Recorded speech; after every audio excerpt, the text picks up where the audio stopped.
ఒకవేళ KG Balakrishnan commission కనుక చెప్తే ఈ రిపోర్టు కేంద్ర ప్రభుత్వం ఏం చేస్తుంది? సహజంగా సుప్రీంకోర్టులో మ్యాటర్ పెండింగ్ ఉంది కాబట్టి సుప్రీంకోర్టుకి రిపోర్ట్ చేస్తుంది.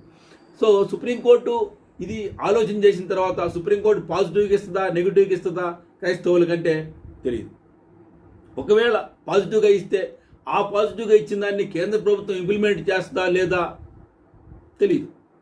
కాబట్టి ఇన్ని ప్రశ్నలు ఉన్నప్పుడు ఒకే ఒక సమాధానం దళిత క్రైస్తవులకు దొరుకుతూ ఉంది. అదేందో తెలుసా? ఆంధ్రప్రదేశ్ ముఖ్యమంత్రి నారా చంద్రబాబు నాయుడు గారు.